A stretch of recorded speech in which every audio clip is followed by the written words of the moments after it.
Do you have one of these line heads right here where you take the two pieces of cut line like that and you stick it in each hole there and it doesn't come out again? It's supposed to be a little grabber in there that you put that line in and it doesn't come back out.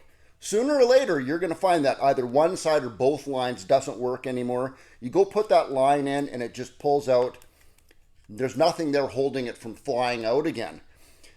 Don't be afraid to take these things apart, guys and girls. They're so easy to fix. Today I'm going to show you how I do it, and I also got a really valuable tip for you at the end of this video, so stay tuned for that.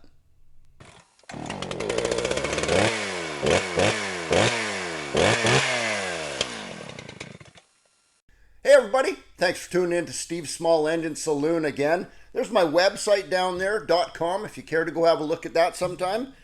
For doing this job, repairing one of these little quick loaders, you're going to need some things. You're going to need a Phillips screwdriver.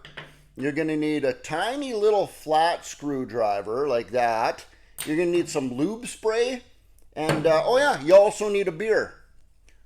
This is a quick job. 2-sip beer job right here. You know what? If it takes you a full beer to do this job, hey, I'm not going to judge you. First things first, let's get that Phillips screwdriver and take all these screws out of the back. Sometimes you'll see that there's 4 screws, 6 screws. I saw one of these once with 8 screws on the back. Just get those screws out, put them aside. Now this little back cover, it's really tight, it's press fit on there. Little tiny screwdriver, and you just got to work, find that where a big gap is, like right there, and just pry that cover off of there like that. Now put that aside. Now you might find when you open this up, it's going to be just packed full of dirt, mud, grass clippings in there. Clean all that out as best as you can so you can actually see what you're doing in here. Now, there's 2 reasons that I've ran into in the past why your line is not gripping in there. The first one is,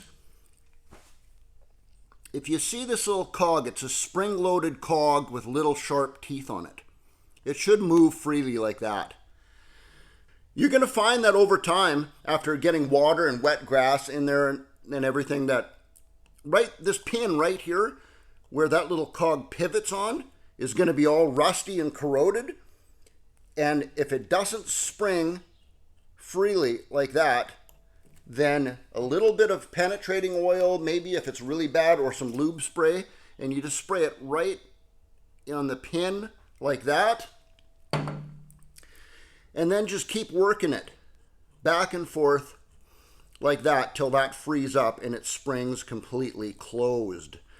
I've actually had some of these that are so sticky and so tight, I've had to actually take a pair of needle nose pliers and grab it and to get the thing working, moving. Once it gets working and moving, then it's going to free up really easy on you. Here's another reason. These little sharp little teeth right here are so packed full of mud and whatever else in there that the teeth aren't grabbing that line anymore. So all I do is I take that tiny little flat screwdriver and just scrape like that in between each one of those little sharp teeth. Clean out in between those. Scrape them all out so the sharp teeth are exposed again.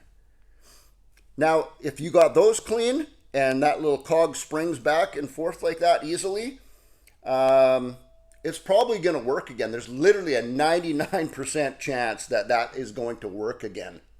You can buy these things online, and you know what? Sometimes the spring in there is broken. It's so rusty and everything, and you just can't fix it anymore. You can actually get rebuild kits for these also. I got some links underneath this video in my description where you can see that from. Put it all back together, put that cover back on, and put your screws back in, and that's done. Now the little tip that I wanted to share with you right here, if you have one of these and it says Echo on it, an Echo brand name on there. In Canada, these are lifetime warranty.